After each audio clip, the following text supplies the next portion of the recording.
สบายดีคนเนาะสบายทุกคนเลยเนาะฮอบ9โมงคนเนาะ9โมงเด้อคนเด้อสบายดี28ยูเซอร์เนาะสบายดีมื้อนี้มีเป็นฮอบของข้อยที่จะขึ้นมาแบ่งปันความรู้ให้กับไอ้น้องทุกคนที่ว่าเข้าร่วมในฮอบนี้เนาะข้อยมีงบอยู่ร้อยหนึงแล้วข้อยจะเก็บกำไรบ่หลายดอกเนาะประมาณ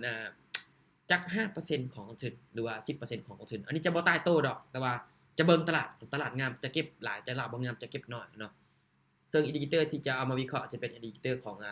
volatility index เนาะแล้วก็บวกกับแท่งเทียนนำเนาะหรือว่าแนวโน้มตลาดคืออยากจะขอบอกไอ้น้องก่อนเด้อไผที่ว่ายอมรับความเสี่ยงบ่ได้ก็อยากให้เบิ่งเป็นกรณีศึกษาเด้อเด้ออยากให้เบิ่งไอ้น้องเบิ่งเป็นกรณีศึกษาเบิ่งก่อนโอเคเนาะเดี๋ยวเราจะเข้าออเดอร์เนาะเริ่มวิเคราะห์ตลาดไปนำกันเนาะไผที่ว่างก็อาจจะเข้ามาศึกษาเด้อหรือว่าเทรด Demo ก็ได้ซุมเจ้าโอเคเนาะมามื้อนี้มีงบร้อยหนึงจะค่อยๆเดินเงินเด้อค่อยๆเดินเงินซุมเจ้าเด้อค่อยๆเทรดคือกันค่อยก็อาจจะเทรดบ่ได้ตึงคือคนอื่นเด้อซุมเจ้าเนาะแต่ว่าก็พยายามสร้างกำไรให้กับตัวเองนี่แหละนะเดี๋ยวมื้อแรกค่อยจะไปจักบ่หลายไป3เดือนเด้อมื้อแรกเดี๋ยวค่อยจะทดสอบเบิ่งตลาดก่อนอันนี้มันจะวิธีเทรดของค่อยเด้อวิธีเทรดของค่อยเนาะวิธีเทรดของค่อยประมาณนี้เข้าอยู่ในกราฟใดก็ตามถ้าว่าช่วงที่เฮากำลังเข้าอยู่เนาะช่วงที่เฮากำลังเบิ่งกราฟอยู่อันนี้จะทดสอบเบิ่งตลาดก่อนเนาะไป1 2ไม้เนาะหากไปไม่น้อยบ่ไปไม่ใหญ่เนาะบ่ไปไม่ใหญ่ตลาดปัจจุบันชื่อว่าดีดเด้ดีดเนาะดีดเด้ปัจจุบันที่ดีดเนาะตามที่เบิ่งแท่งเทียนนี่ก็ดีดแฮงในโซนนี้เด้อในโซนนี้เนาะมีแฮงขายเขามีแฮงซื้อเข้ามาอยู่กดราคาขึ้นไปอยู่โอเคเนาะในจุดนี้เด้อในจุดนี้นี่จะขายลงมาเด้อจะขายลงมาเนาะแฮงซื้อเข้ามาแต่จุดนี้จะขายจะขอขายลงมาเด้อไอ้น้องขอขายลงมาเด้อโอ้ปิดแดงจุดนี้เนาะสมเจ้าในแท่งนี้จะปิดแดงเนาะปิดแดงตอนจุดนี้ปิดแดงที่แบบว่าบ่เตรียมใจเป็นปิดแดงที่ว่าเป็นแท่งแบบเป็นแท่งมะขามน้อยก็เนาะเป็นแท่งมะขามน้อยเป็นแท่งแดงน้อยๆเนาะแต่ว่าจงใส่ทั้ง2ฝั่งเลยจุดเด้อออเดอร์นี่เตรียมขายเนื่องจากแท่งเมื่อกี้นี้ปิดเขียวอยู่เนาะปิดเขียวอยู่เจ้าก็เลยว่าขายเพราะว่าเมื่อกี้นี้ก็คันสิว่าอาจจะเป็นแท่งที่พักโตนั่นแหละเนาะก็จะเลยว่าตามขายเพราะว่าตลาดในปัจจุบันนี้ก็ถือว่าเทลงมาค่อนข้างว่าหุ้นแฮงเลยเจ้าว่ามาเบิ่งว่าออเดอร์นี้จะวินให้เฮาได้บ่นะโอเคเนาะถือว่าโอ้เนาะไม้แรกเฮาก็แฮงมากทุกคนเนาะไม้แรกเฮาแฮงมากเลยโอเคเนาะถือว่าตอนนี้เฮามีกำไรแล้วเด้อคนน่ะมีกำไรแล้วหน่อยนึงเนาะโอเคเดี๋ยวไปอีกเนาะบ่ไปหลายเจ้าไปน้อยเวลาเทรดเด้อทดสอบเบิ่งตลาดก่อนทดสอบเบิ่งตลาดก่อนเด้อปัจจุบันนี้ก็มีแฮงซื้อกดราคาขึ้นไปอยู่แต่ว่าแฮงขายก็พยายามจะกดราคาขึ้นลงมาต่อในโซนนี้จะขายลงมาอีกเด้อจะขายลงมาอีกเนาะจะขายลงมาอีกในโซนนี้นะเดี๋ยวเจมขอขายลงมาขอตามตลาดเนาะขอตามตลาดก่อนในโซนนี้เนาะแต่ว่าแท่งตัวนี้นี่แฮงซื้อเข้ามาหลายอยู่เจ้าเนาะแฮงซื้อเข้ามาหลายอยู่เนาะในจุดนี้เนาะสบายดีเด้อ15ยูสเซอร์สบายทุกคนเลยเนาะสบายทุกคนในภายที่ว่าเข้ามาร่วมเนาะเนาะแต่ว่าเข้ามาร่วมในรอบนี้เนาะเนาะปัจจุบันนี้ขึ้นไปโอ้ตัวแฮงขายทุบราคาลงมาขึ้นอีกสุดเจ้าปัจจุบันนี้ว้าโชแฮงขายทุบลงมาขึ้นทุกคนเนาะโอ้แล้วนี่มีคนวินเลยตี้คนไหนเอาเนาะเนาะในโซนนี้ไปตามไปสวนกับมาลุ้นนำกันเด้อคนเด้อปัจจุบันนี้เฮาตามบทเรียนของเฮาอยู่3 2 1โอเคเนาะโอเคเนาะวินไปงามๆแล้วปัจจุบันนี้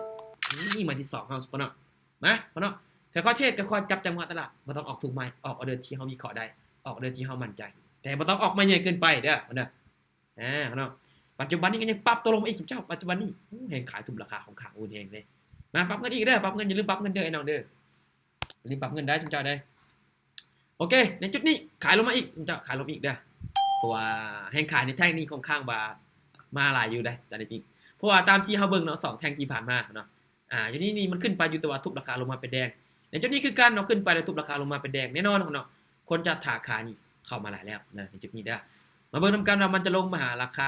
ด้านลุ่มนี้ได้บ่สุดเจ้าเด้อราคาโซนด้านลุ่มนี้สุดเจ้านี่โซนแนวนะครับด้านลุ่มนี้สุดเจ้าเด้อปัจจุบันนี้ก็ชื่อว่าดีดคนเนาะดีดอยู่ปัจจุบันนี้โอเคเนาะแห้งๆเนาะลงมาแห้งเลยคนเนาะในโซนนี้โอเควินบ่ลูกวินบ่3 2 1โอเคนะเนาะวินไปงามๆเจ้าไม้นี้ไม้ที่3เฮาเด้อโอเคเนาะกำไรเฮาชื่อว่าเติบโตมาหลายพอสมควรเนาะกำไรเฮาชื่อว่าเติบโตมาหลายพอสมควรเด้อปัจจุบันนี้คนเนาะชื่อว่าไอ้น้องเฮาก็ชื่อว่าพาที่ว่าเข้าเชษเนาะคนเนาะก็อย่าลืมบริหารได้บ่ต้องออกทุกไม้กับข่อยก็ได้เด้อบ่ต้องออกทุกไม้กับข่อยก็ได้มาเดี๋ยวเข้าต่อออเดอร์นี้เนาะมาปัจจุบันนี้แฮงซื้อเข้ามาอยู่แต่ว่ายังบ่สามารถที่เอาชนะแฮงขายได้ขายทีนี้ขายลงอีกขายจนรวยเจ้าคนเนาะขายจนรวยเลยทุกคนเนาะในโซนนี้ทุกคนเนาะในโซนนี้ขายไอ้น้องขายเพราะว่าในโซนนี้ยังบ่ทันจำฐานที่ว่าเป็นแนวรับเชื่อแนวที่เจียมก็เลยเลือกขายลงมาเด้อสนใจเด้อมาเบิ่งว่ามันจะลงมาตามที่ว่าเฮาวิเคราะห์บ่สนใจเด้อในตลาดปัจจุบันนี้เนาะก็สามารถตามได้สนได้สนใจเด้อถึงจะมีงบหลายก็ตามอันนี้จะบ่ไปไม่ใหญ่อันนี้จะไปไม่ที่ว่าอันนี้ยอมรับความเสี่ยงได้ โอเคบ่คนเนาะไปไม้ที่ว่าเฮายอมรับความเสี่ยงได้เจ้าบ่ต้องไปไม้ใหญ่คนเนาะมาในใบนี้มันจะเป็นแดงงามๆได้บ่คนเนาะนี่ไว้ลงมาโอเคสุดยอดคนเนาะอีดิเตอร์เขาทำงานหนักขนาดเจ้าในตอนนี้คนเนาะเนาะคนเนาะวินกันมาได้หลายเติบสุดยอดเด้ปัจจุบันนี้คนเนาะเป็นแดงแต่ว่าเป็นแดงน้อยแต่ก็เป็นแดงที่วินเฮาคนเนาะเป็นแดงที่มีคุณภาพอยู่คนเด้อปัจจุบันนี้ก็มีทั้งแฮงซื้อและแฮงขายถือว่าเข้ามาของค้างเวลาเลยในเวลาเดียวกันแฮงซื้อแฮงขายนี่พยายามจะกดกันอยู่ได้โอเคในโซนนี้ปรับเงินเด้อคนเนาะปรับเงินอีกในจุดนี้ขายอีกคนเนาะขายอีกเด้อในจุดนี้ขายอีกคนเนาะทันบ่คนเนาะเดี๋ยวเนาะอันนี้กดบอกเว้ยสมเจ้าทันติคนเนาะไฟที่ออกนำอันนี้กดบ่อยากออกสมเจ้าโอ้เดี๋ยวนี้ขายอีกสมเจ้าเด้อขายจนรวยนะคนเนาะในโซนนี้ทุกคนเนาะส่วนบ่เอาเดี๋ยวนี้ส่วนบ่มีไปส่วนบ่เอาเดี๋ยวนี้คนเนาะไผส่วนก็ขึ้นไปได้ตอนนี้มันขึ้นไปแล้วคนเนาะแต่คนเนาะมีเด้แฮงขายกันพยายามดันราคาลงมาขึ้นนี่แฮงขายนี่แฮงๆลูกกันสิดันลงมาลังแฮงเลยสมเจ้าโอเคเสียซอยลงมาอึ๊บอันสุดท้ายได้บ่ลูกโอเคอีกนิดนึงหน่อยนึงโอเคคนเนาะมาเจี๊ยบสมเจ้าคนเนาะโอดจัดเลยวันนี้สมเจ้าเนาะป้าโชตึงแม่อาจารย์บ่ได้ส่วนก็หวานเจี๊ยบคนนึงมีดีลงมาตับกันป้าเทคนิคเฮานี่ทำงานหนักแฮงสมเจ้าเนาะป้าตีโชคสวยส่วนเฮ้ยคนเนาะอย่าลืมบริหารเงินเด้อน้องเด้ออย่าลืมบริหารเงินเด้อสมเจ้าอย่าลืมบริหารเงินเด้อ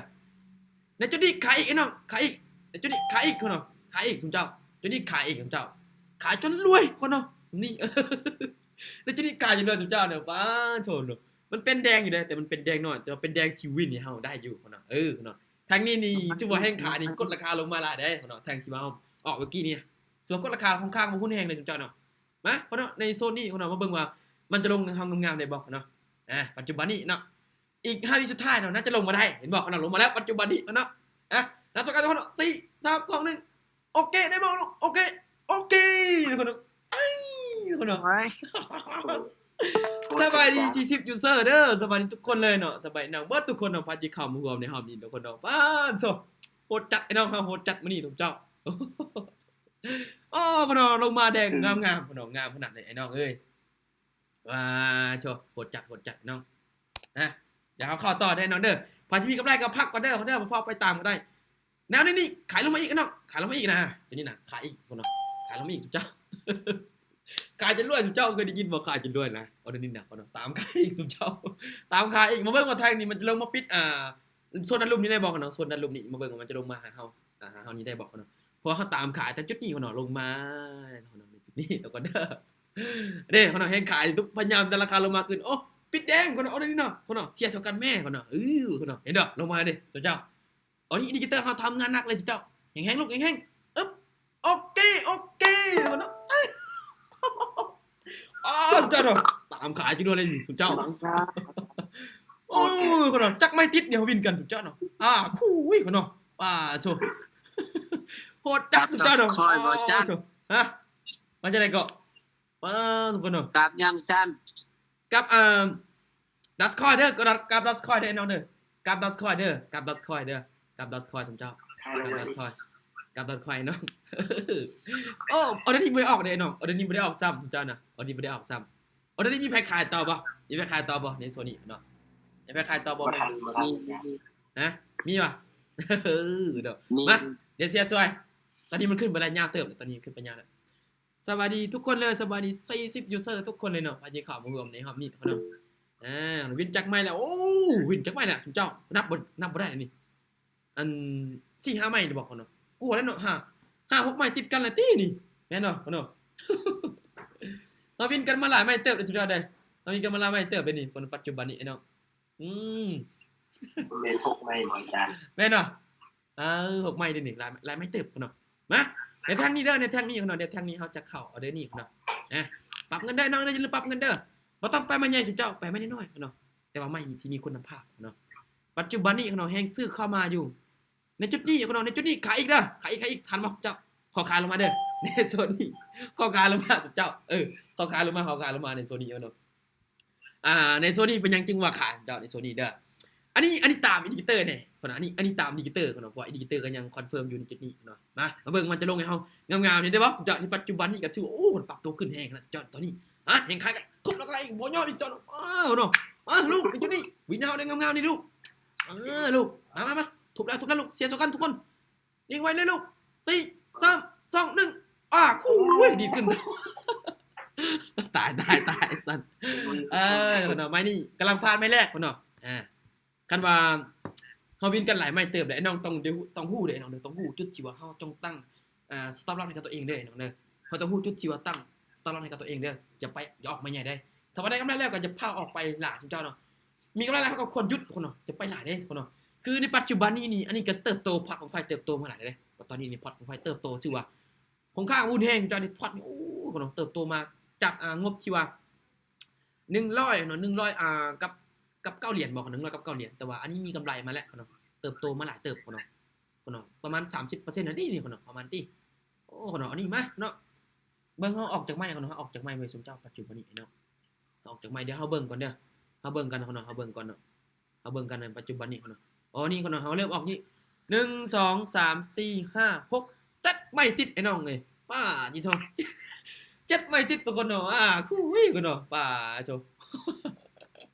ออกครบโอ้คนเนาะ7ไม่ติดบ่นี่ป้าน้องหาก็เข้ามาอาจารย์เช็ดบิน2อย่างหาเข้ามาว่ะหาเข้ามานั่นเข้ามาว่ะมาเดี๋ยวผมแป๊บนึง7ไม่ติดคนเนาะอันนี้เช่นว่าหากันมันเกิดขึ้นแบบนี้นี่ประมาณคันสิว่าก็โดนเถื่อจะเห็นคนเนาะโดนเถื่อจะเห็นนะเจ้าปัจจุบันนี้เดี๋ยวขอออเดอร์ถัดไปเด้อยังลงมาต่อเห็นบ่โอ้คนถาขานี่เฮงขนาดเจ้าเนาะคนถาขานี่ไม่หลายเจ้าเนาะเพราะว่ามันยังอยู่ห่างจากฐานที่ว่าเป็นแนวฮับและลุ่มคนเนาะนะครับยังอยู่ห่างอยู่เนาะยังอยู่ห่างจากจุดนี้อยู่เนาะคือในการเทรดของเฮานี่อันนี้จะให้เบิ่งเลยว่าบ่จำเป็นต้องเข้าทุกไม้ก็ได้ขอออเดอร์ที่ว่าเฮามั่นใจแล้วเฮาวิเคราะห์ได้เนาะบ่จำเป็นต้องเข้าทุกไม้ได้น้องเด้อบ่จำเป็นต้องเข้าทุกไม้เนาะเนาะจื้อไว้เนาะบ่ต้องเป็นต้องเข้าทุกไม้ก็ได้ขอเข้าที่ว่าออเดอร์ที่เฮาวิเคราะห์ปัจจุบันนี้ลงมาให้ขนาดไม่น้องค่ายลงมา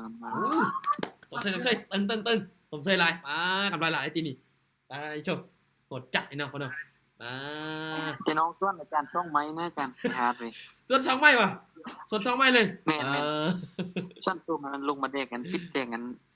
ยาวๆนะอาจารย์ส่วน2ไม้แม่นน่ะเป็นหยัง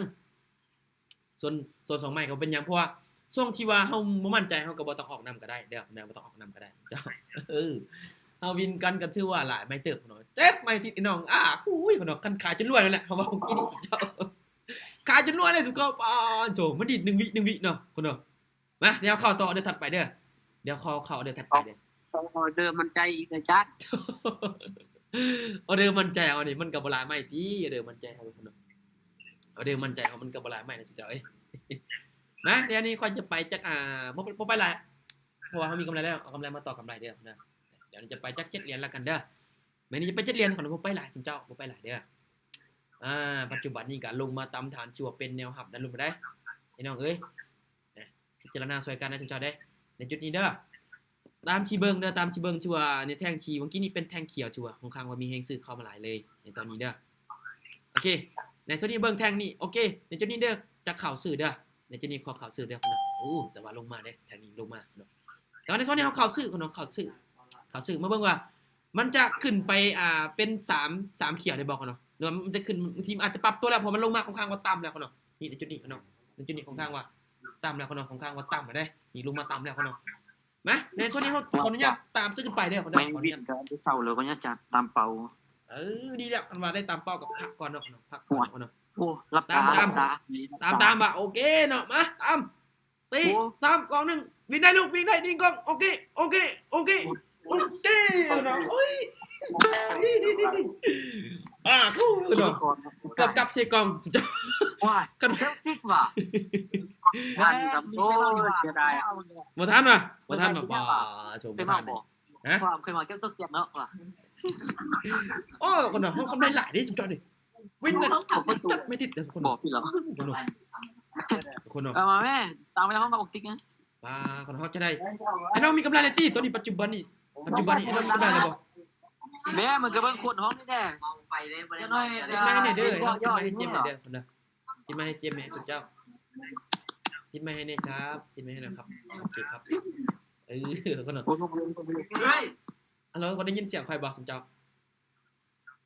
โอ้พ่อน้อง ได้ยินอาจารย์ โอเค ยินได้ยินจันลิง โอเคพ่อน้อง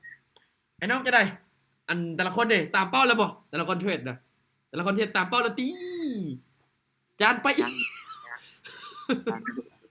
ยังบริเทศครับ มันบ่มีเมืองพ่อตีขนาดนี้นี่ บ่มีเมืองพ่อตีนี่เกินเป้าแล้วพอแล้วป้าโจไปไหมหนึ่งว่าซั่นเจ้าไอ้น้องแต่ละคนเด้กำไรเท่าไหร่ลองพิมพ์มาให้ค่อยเบิ่งหน่อยดิพ่อน้องพอได้ชื่นใจจักบาทเนาะ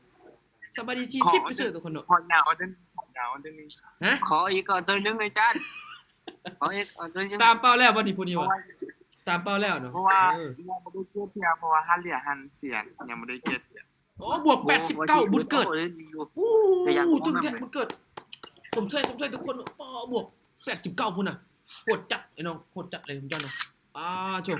พอละเด้อเนาะงบ5เนาะออินไปกำไรมา14เนาะเกินเป้าแล้วเนาะโอ้ตึงหลายเด้อคนน่ะไปที่ได้กำไรแล้วกับดอทคอยกับอินดิเคเตอร์ของเฮาเนาะโซนี้เนาะคนชื่อว่าตามบทเรียนเฮาเลยเนาะคนเนาะตึงจัดสุดเจ้านี่ครับนี่ทุกคนเนาะป้าสุดเจ้าเนาะวิน7ไม่ติดคนเนาะเกือบ8ไม่สุดเจ้าเนาะป้าโชนี่เดี๋ยวเอา10ไม่เนาะพวกนี้แหละกราฟนี่ล็อกของค่อยเลยครับยาวทุกคนขนาดเฮาวิน8ไม่ติดนี่10ไม่ติดนี่กราฟนี่ล็อกของเฮาเลยสุดเจ้ามันมาเฮาเทรดต่อนี่สุดเจ้าคนเนาะเบิ่งได้ค่อยเบิ่งตลาดก่อนเด้อเดี๋ยวค่อยเบิ่งตลาดก่อนก่อนสิเบิ่งนะเดี๋ยวค่อยจะมานี่จันอ๋อบ่จันน้องสิกดค่ายฮะจันเอานำบ่ ออกน้ำว่ะสิว่าจะกดขายแล้วว่ะนี่ใจเย็น แม่ ตี น ใจเย็นตีใจเย็นคันออกแล้วออกแล้ว เชี แม่ ยงได้จันมันเชียงได้เฮามันเป็น3แดงน้องจันมันขึ้นเขี้ยวแต่น้องก็กดค่ายแล้ว มาเดี๋ยวเสียซอยลงมาโอ้ปิดเต็มเลยจุ๊บจ้าเนาะแท่งนะปิดเต็มเป็นงานพอเนาะแท่งนั้นสู่ปิดเต็มเลยจุ๊บจ้าเนาะในปัจจุบันอาจารย์น่ะ มันเป็นเห็ดน้องจันช่วงนี้น้องจันถ้าเป็นแดงมันก็เป็นแดงถ้าเป็น มา เขี้ ล ยว งมาลงมาลูกลงมา ช่วยด้วยอาจารย์ แม่น สวยแน่น้องหลักไข่น้องหลักไข่น้อง วินโอเคพอเนาะนี่โอเค โอเคจำได้ ถึงจัดเจ้าเนาะ โอเค เนาะโหดจุ๊บจ้าเนาะโหดฮับเติมถอนด้วยค่อยกับฮับเติมถอนคือกันจุ๊บจ้าเนาะเดี๋ยวมีตารางไม้ก็ได้นะสวัสดีครับ ไม่นึงเดียว โอเค มาจะได้ก็ ไม่จันเอานำบ่จันน้องสิไป1เดือน มาเดี๋ยวจะไปดึงนำเนาะคนเด้อโอเค บ่ เนาะ จัน1เดือนเด้อจันเด้อไม่มาจันก็ นะเดี๋ยวฉันว่าจังได๋เอาได้ดิ ขายจานขาย ขายเอานี่ขายแล้วมาน้องขายลงมาจอด แก้วสิลงอาจารย์มันขึ้นไปลง ตำฐานแล้วได้ตำฐานแล้วอี บด น้อง ถาม มีคนซื้อป่ะเดี๋ยวจุดนี้มีคนซื้อป่ะจุดเจ้าเฮ้ยน้องลงมาแล้วตำฐานนั่นนี่สิมันจะกระสิจวดน้องแบบนี้น่ะจุดเจ้ามันจะจังซี่น่ะจุดเจ้าเชื่อป่ะ จวดบดทันได้ตัวนี้เนาะ แห้งๆลูกทุบโอ้ ลงมา โอเคเจ้ามันเจียงเจ้าโน้ตึงจับ อาจารย์ตตามทานเลยสุดยอดเนาะมัน1วิ น้องเสียแล้วก็มัน มันเป็นจังไดน้องว่ากัน โอ้คนตายสิดิเนาะคนเนาะจักซี่คนเนาะยกโปรแถมก่อนเลยคนเนาะตึงจัด จริงกันมาแล้ว เย็บ ไม่ควรซื้อก็เสียใจนั่นเด้อ เพราะว่าอาจารย์ ก็ซื้อกันเสียใจในเรื่องเท่านั้นบอกหัวใจกันใจไปทั้งซ้ำ คนเนาะ โอ้ยมันเจ็บใจ คนเนาะถือว่ากำไรเฮามาหลายเติมเดี๋ยวคนเนาะเติมเต็มแบบหลายได้กำไรอันนี้เดี๋ยวค่อยเบิ่งก่อนโอ้คนเนาะวิธีกันออกจากไม้เดี๋ยวค่อยนับก่อนเดี๋ยวออกจากไม้จบเนาะ1 2คนเนาะ3 4 1 2 3 4 5 6คนเนาะ7คนเนาะ8คนเนาะ8ไม้แล้วคนเนาะเดี๋ยวค่อยเบิ่งกัน8ไม้แล้ว9 10 11คนเนาะ12ไม้คนเนาะ12ไม้เนาะออก12ไม้วิน11พลาดไม่1ไอ้น้องกูคนเนาะตึงจัดจังมื้อนี้โอ้คนเนาะดี ได้บ่อาจารย์อีกได้บ่เพราะว่ายังบ่ได้เก็บเถื่อ ดีไหม พอแล้วกำไรหลายดิกำไรหลายแล้วพอแล้วกำไรแล้วนะ อาจารย์กัดไรแต่ว่าน้องบ่ได้ไร บ่ทันได้ป่ะโอ้พักผ่อนก่อนมื้ออื่นก็มีอีกได้มื้ออื่นก็มีอีกเด้มื้ออื่นก็มีอีกเจ้ามื้ออื่นประมาณ8-9 โมงเช้าเด้อ8-9 โมงเช้าเนาะพวกโอ้ไปภูเก็ตบ่ทันเนาะไปภูเก็ตบ่ทันเนาะ เห็นบ่ทันว่ะ วันเสาร์อาทิตย์บ่แม่นเนาะบ่ได้เฮียบ่ได้ว่า มื้อวันศุกร์ มื้อบ่ได้ แม่นวันศุกร์ คนเนาะตึงหลายแต่ละคนบวกหลายทุกคนเนาะคนเนาะสุดจัดเลยคนเนาะไผมีหยังจะถามสามารถถามได้คนเนาะเพราะว่าอันนี้เฮาตามไปแล้วคนเนาะเพราะว่าเฮาเทรดนี่ก็คืออยากให้น้องฮะ หรือเวทลงมาทุ่มมาลงยาว ฮะมันจะได้ก็อินวะบ่ดีมันจุดท้ายไปอินอย่าเฮ็ดจังซั่นได้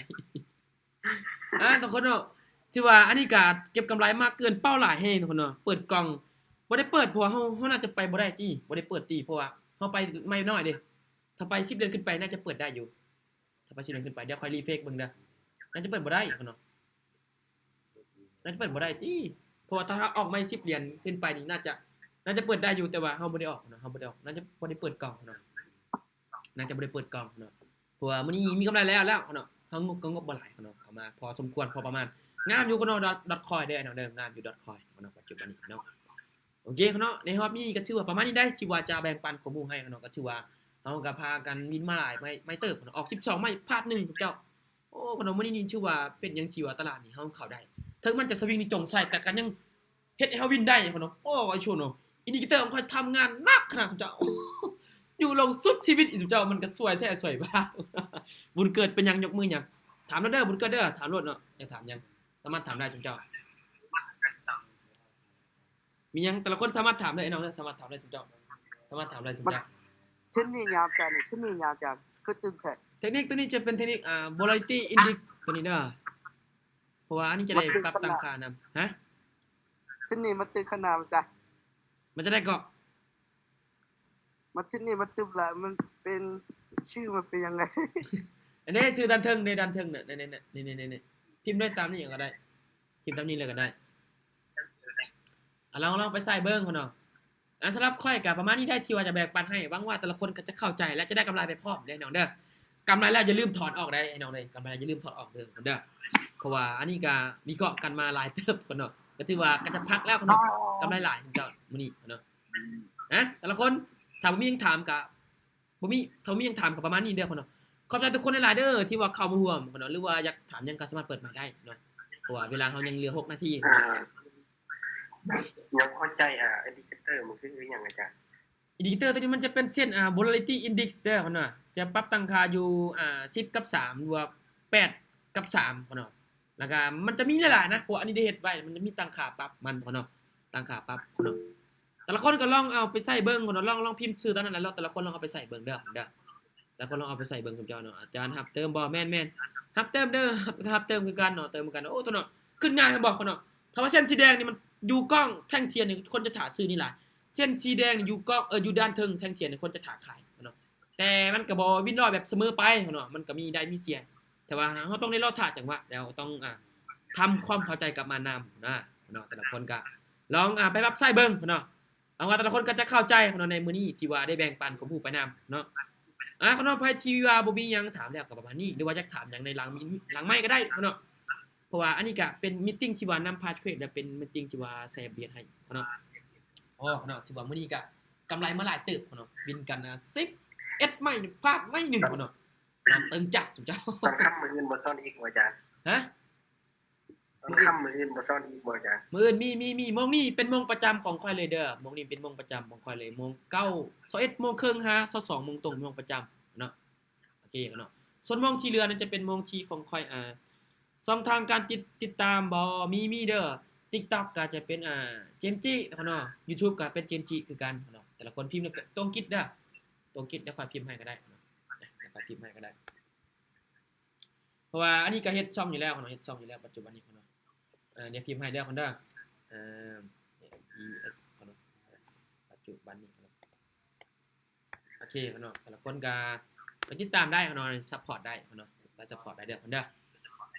ประมาณนี้ทุกคนเนาะอันนี้จะเป็นสื่อของข่อยสื่อซ่อมของข่อยเนาะไปติดตามเนี่ยนะว่าจะเป็นแอปแดงหรือว่าในTikTok ของข่อย Facebook ของข่อยเนาะโอเคเนาะหวังว่าแต่ละคนก็จะได้บทเรียนและได้กำไรหลายเนี่ยมีเนาะ thank you ทุกคนที่ว่าเข้าร่วมมื้อนี้สุขมันรวยทุกคนเด้อเนาะพาที่ว่าเข้าร่วมกันกำไรหลายแล้วเนาะก็อย่าลืมไปถอนออกเนาะอันนี้มื้ออื่นเนาะอย่าลืมไปเบิ่งคลิปตัวเองเด้ออย่าลืมไปเบิ่งตัวเองอยู่ในนี้เนาะเดือดจัดเจ้าเนาะโอเคเนาะหวังว่าแต่ละคนก็ได้เห็นไปหลายเจ้าขอบใจทุกคนเด้อที่รับฟังจนจบเนาะจนจบเนาะ thank you ทุกคนหลายๆเด้อพ่อน้องเดี๋ยวเฮาพอกันอีกเดี๋ยวรอบต่อไปเด้อนะ โดยขอบใจห โอ ลาย เค ๆ ขอบใจคือกันเนาะพ่อน้องบ๊ายบายพ่อน้องพอกันเด้อพอกันบ๊ายบายพ่อน้อง thank you อ่า